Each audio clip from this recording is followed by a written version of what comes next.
So, we have some Montreal Canadiens trade updates to dive into today. Some from Elliotte Friedman, others from around the block, that dive into some of the latest Montreal Canadiens discussion and notes. Some of these are things that we have talked about in the past, but it always is good to just get some clarification, and that is exactly what we are going to be greeted with here in this video. Let's dive in to this tweet made yesterday by NHL Trade Alert. Elliotte Friedman said on June 10th about the Montreal Canadiens that the Habs are indeed in on Nic Hague. Friedman has also heard that the Canadiens want to upgrade on forward. Again, these are not new pieces of news. We kind of had an idea already based off of Nick Kypreos that the Canadiens were in on a guy like Nic Hague from the Vegas Golden Knights.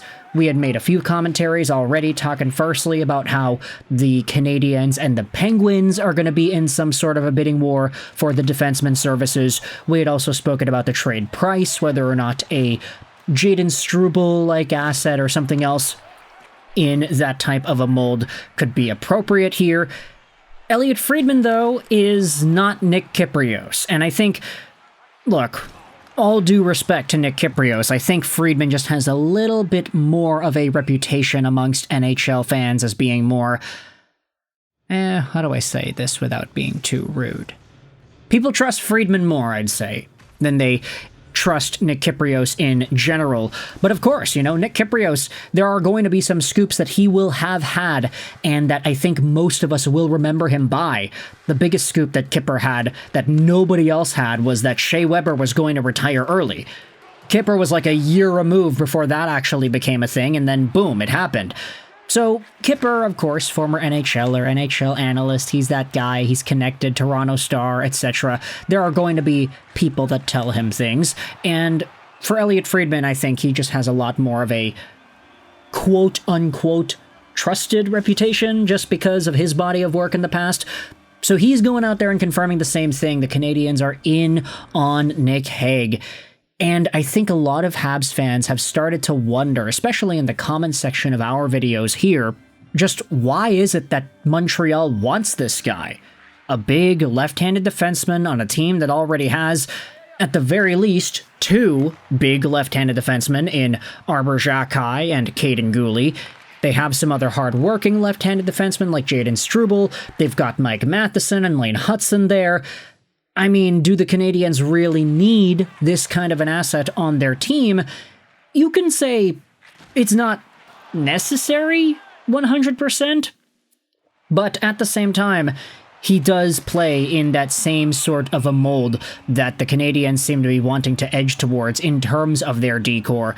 Big, physical, the guy can cross-check players, and even though he doesn't really move the needle, you can say, he is a player that I think if you compare him apples to apples, Hague versus Xhekaj, I do think Hague is a safer and more projectable NHL talent today, who also happens to be fairly young too. He's not a dinosaur by any means. Nic Hague is 26 years old. So he certainly has a lot of NHL years left in him and his frame.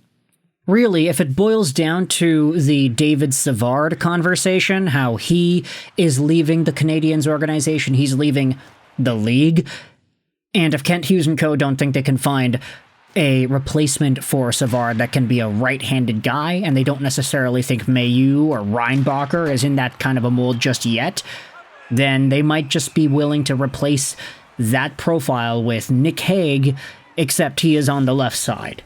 So you're going to have Hutson, you're going to have Goulet, you're going to have Matheson, you're going to have Hague, assuming Montreal gets this done, of course. And that seems to be the way that Kent Hughes wants to explore the next few weeks here. Although Friedman did also say that the Habs are in on improving their forward core, which is not surprising in the slightest. We all recognize that the second-line center was going to be a big need for this Montreal Canadiens squad. The question always was going to be, though, whom it is Kent Hughes decides to target. There are, of course, a number of names that could fit a Canadian second-line center spot, but the question is, are they going to be available in a trade, and also, would the Habs have the necessary assets to make that sort of a deal work?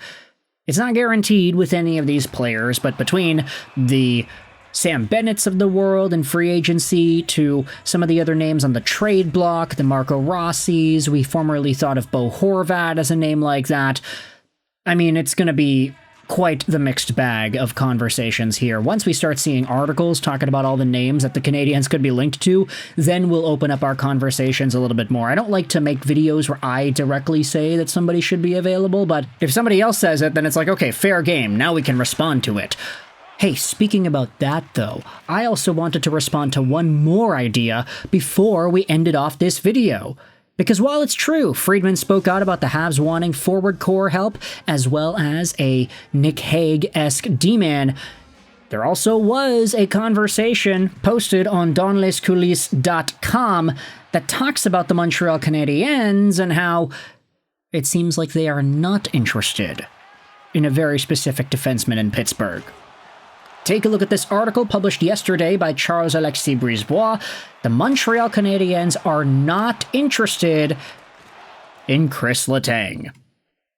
This article goes out there and starts out by talking about how, in prior years, Kent Hughes was Kris Letang's agent, negotiating for the Penguins and doing all the stuff that he had done. Yeah, kind of an underrated piece of trivia at this point, but Kent Hughes did have a really good amount of clients when he was an agent. Patrice Bergeron, Beauvillier, of course, the aforementioned Kris Letang. But the article goes out there and talks about this, how in a piece on The Athletic on the subject of Kris Letang and his future, journalist Josh Yohe mentioned that because of Letang's performance, his $6.1 million AAV salary for the next 3 years, and his health problems, no GM wants to seek out his contract. And he took pains to point out that even though Letang has a home in SoCal and is from Montreal, those particular teams simply aren't interested in picking him up. So, it's not even a Montreal beat reporter going out there and giving us this update. It's not one of the national media guys. It's the local Pittsburgh beat writers going out there and saying, yeah, nobody wants Kris Letang. Even though the California teams might have some sort of an affinity there, even though Montreal has that hometown connection and Kent Hughes, the former player agent, is there too, these teams do not want Letang. Nobody wants Letang. They don't give a damn about Letang. They don't like Letang. I don't like Letang. He doesn't care. He's here for the girl. The girl don't like Letang. Nobody likes Letang. Yeah, okay, maybe that was a little bit mean there from Chris Rock, but still, Kris Letang is in a pretty tough spot, especially when you consider the decline in overall reliability, which is fine. It's okay. Kris Letang is in his late 30s. He is not supposed to be as good as he was back when the Penguins were winning all of those Stanley Cups.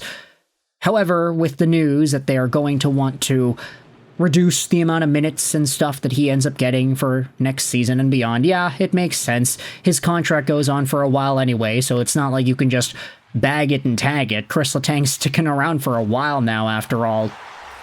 So, for other NHL teams paying attention to the Penguins and their situation, it seems a lot more like these guys are just going to start riding off into the sunset. Whether that be Letang, Crosby, Malkin, Carlson, all these guys are going to be heading towards the end of their NHL careers with a bunch of hardware, maybe more Stanley Cups between some of them than others, but still with their heads up high and a fairly good run in the National Hockey League. Man, I don't know why we got all somber and sad about this video commentary towards the end there, but either way, let me know your thoughts in the comment section below about this Habs trade update. All we've heard about the Nic Hague situation, what are your thoughts on Kris Letang, and how do you feel about Elliotte Friedman speaking out about the Canadiens wanting some forward help? Not surprising, of course, but let me know your thoughts in the comment section below. I hope you enjoyed this video. And bye.